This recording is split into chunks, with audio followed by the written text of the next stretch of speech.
네, 안녕하세요. 저는 재테크 공부하는 직장인입니다. 오늘은 10월 11일이죠, 그죠? 오늘 10월 11일이고, 오늘은 니오 한번 보려고 켰어요. 왜 그러냐면, 제가 니오를, 주식을 디스클레이머죠. 가지고 있지는 않습니다. 가지고 있지는 않은데, 최근에 좀 많이 떨어졌죠. 35불 정도까지 떨어졌는데, 이건 10월 7일날 리포트고, 떨어졌는데, 골드만삭스가 그러니까 작년이래. 저번 주 목요일이거든요. 저번 주 목요일에 바이로 업그레이드를 했어요. 그래서 한번 보고 살 수 있는 타이밍일지 아닐지 한번 같이 생각을 해보고자 리포트를 가지고 왔습니다. 목표 주가는 56불이네요. 그러니까 뭐 이거 냈을 때 34불인데 지금은 한 35불 되는 것 같고, 그러니까 대충 한 60% 정도, 60, 70% 정도 더 오를 수 있는 룸이 있다고 보고 있고요. 우선 보면 골드만삭스는 니오가 7월 1일부터 34%가 빠졌어요. 주식이 빠졌다는 거예요. 기본적으로. 그런데 onshore coverage group, 그러니까 onshore라고 하면 보통 이제 중국에 있는 이제 상장된 회사들을 얘기하는 거겠죠. onshore니까. 요거 보면은 이것은 니오에 비해서 훨씬 outperform, 훨씬 이제 주식이 훨씬 좋았다는 거죠.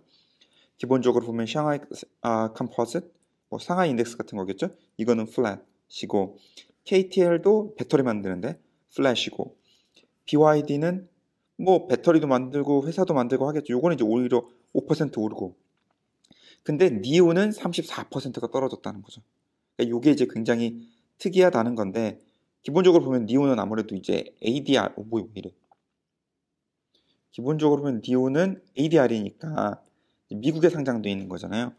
그럼 얘네들이 기본적으로 봤을 때는 여기 onshore investors express minimal concern over the EV sector's demanding growth.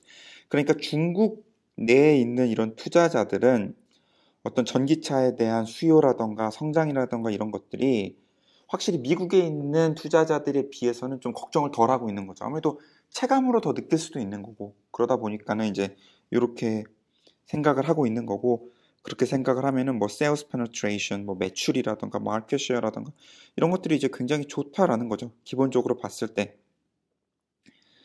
그리고 보면은 골드만삭스가 믿기에는 NIO provides the visibility of strong volume expansion. 그러니까 니오가 기본적으로 어떤 매출, 특히나 이제 발륨, 그 전기차가 판매량이 늘어나는 거에 대해서 굉장히 클리어한 어떤 비저빌리티를 보여줬다는 거죠. 향후 이제 6개월간.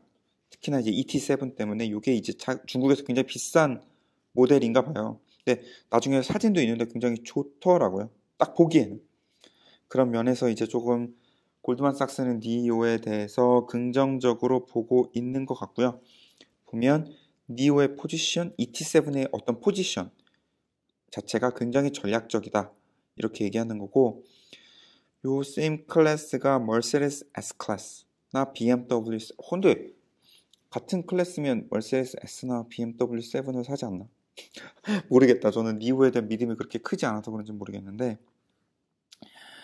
그렇게 생각을 하고 있는 것 같고, the price point after plus.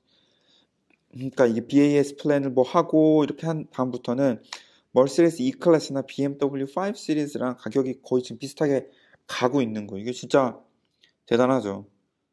진짜 이렇게 보면은 요 세그먼트, 지금 니오 ET7이 노리고 있는 세그먼트 자체가 이제 니오의 어떤 매출, 판매량에 비해서 굉장히 크고 이제 충분하다 이거죠. 특히나 성장하는 데 있어서는 그런 면에서는 좀 좋다고 생각을 하고 있는 것 같고, 이거 보면 이제 니오 ET7이죠.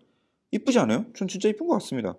좀 럭셔리하고 이쁜 것 같고, 다만 근데 이게 뭐 E 클래스만 돼도 E 클래스 사지 않나? 좀 모르겠다. 그것까지는 잘 모르겠고, 기본적으로 보면은 이제 ET7이 stands out in the following explanation. 이거 좀 우수한 뭐가 있나 보죠.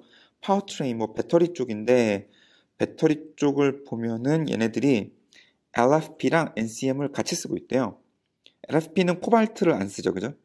코발트를 안 쓰는데 NCM을 쓰고, 좀 이거 섞어서 쓰고 있는데, 이 양쪽마다 지금 그 장단점이 있잖아요. 여기 보면은 뭐 LFP는 열에 대해서 좀 스테빌리티하고, 커스트도 싸고 그에 비해서 NCM은 조금 더 제가 알기로는 좀 안전하다고 알고 있고 좀 템퍼레처도 조금 낮은 데서도 운영이 되고 뭐 이런 것들. 그러니까 LFP는 막 겨울 같은 데서는 꺼진대요. 그러다 보니까 얘네들이 지금 섞어가지고 같이 그 파워트레인을 만들어냈고 이게 이제 또 굉장히 좋다라고 하고 위에 나왔던 BAS, Battery as a Service, 그러니까 막 얘네들이 막 배터리 바꿔주기도 하고 monthly 그 subscription 모델로 막 그 주유소 같은 비슷한 데 가면은 배터리를 그냥 바꿔주잖아요. 충전하고 이런 것보다도 이런 거. 그리고 배터리도 리스 개념이죠. 그러니까 배터리 다 쓰면 막 새 걸 바꾸고 이런 게 아니라 배터리 자체를 리스하는 개념으로 가다 보니까 이 부분에 대해서도 굉장히 매력이 높다고 알고 있습니다. 그리고 이게 스탠드아웃하는 이슈가 될지 모르겠지만 개인적으로는 오토노머스 드라이빙. 글쎄요. 저는 이건 뭐 테슬라가 무조건 이기는 거 아닌가? 이건 잘 모르겠는데 뭐 이건 그냥 넘어가고 별로 저는 믿음이 안 가기 때문에 이쪽 부분은. 자, 보면은 이게 경쟁 상대인가 봐요. 그죠? 클래스 경쟁 상대인가 봐요. 테슬라 모델 S도 있고. 근데 이거는 뭐 IC 컨버전 엔진이니까 좀 뭐 그렇다고 치면은 가장 관심 있는 것 중에 하나가 드라이브 렌지. 와, 이것도 500에서 700km 많이 가네요. 그죠? 652km, 628km. 그러니까 비슷비슷하게 가는 거예요. 그죠? 근데 테슬라보다 훨씬 싸죠. 모델 S보다. 그렇죠? 그런 면으로 봤을 때는 확실히 좀 매력도는 있는 것 같아요. 가격적으로 봤을 때는 5 시리즈나 E 클래스랑 비슷하고. 그죠? 뭐 대단한 것 같습니다. 그리고 The company has planned to unveil its second sedan product, ET5. 그러니까 ET5도 이제 나올 예정이니까 그러니까 얘네들도 보니까 ET7이 뭐 BMW 7 시리즈 느낌, ET5가 뭐 5 시리즈 느낌, 뭐 이런 식으로 가는 것 같아요. 뭐 K5, K7 이렇듯이 그죠? 뭐 하여튼 좀 그런 것 같고, 요게 기본적으로 테슬라 모델 3나 BMW 3 시리즈, 머세디스 C 클래스 이런 데랑 조금 경쟁 모델인가 봐요. 그죠? 대단하네요. 그렇게 되고 뭐 나머진 잘 모르겠습니다. 나머진 잘 모르겠고 여기 배터리 스왑 스테이션. 배터리 스왑 스테이션은 이제 점점 더 늘어날 거다라는 거죠. 2021년까지 700개가 넘는 배터리 스왑 스테이션을 만들 거고 2022년에서 2025년까지 600개를 더 추가할 거다. 그래서 2025년까지는 글로벌리 4,000개 넘는 배터리 스왑 스테이션, 뭐 주유소 같은 거에다가 배터리를 바꿀 수 있는 스테이션을 갖고 있을 거고 얘네들이 북유럽에서 생각보다 잘 나간대요. 저도 이해가 안 가는데 하여튼 뭐 그렇다고 합니다. 뭐 이 시장을 보고 투자하는 건 아니겠지만 그래도 기본적으로 북유럽에서도 좀 잘 나가고 있는 것 같고요. 밸류에이션은 사실 모르겠어요. 좀 56이 어떻게 나오는지에 대해서는 저도 진짜 잘 모르겠는데 네, 뭐 쭉 보면은 슉 돼서 56불이 나오는데 30년을 DCF를 돌렸대요. 그래서 저도 이거를 한번 봤어요. 여기 자세히 나오진 않지만 어떻게 돌렸는지 봤는데 2030 아이고 이건 뭐 DCF 혹시 관심 있는 밸류에이션 관심 있으신 분들은 2030년까지는 하이 그로스, 그 다음에 2030년부터 2040년까지는 모더레이트 그로스, 그 다음에 2050년까지는 좀 슬로우 이렇게 해가지고 2050년은 이제 2% 성장하는 걸로 여기 있죠. 터미널 그로스가 된다고 봤고 이거 뭐 마지막 밸류를 뭐 터미널 밸류나 엑시트 멀티플 뭐 이런 식으로 하죠. 보통.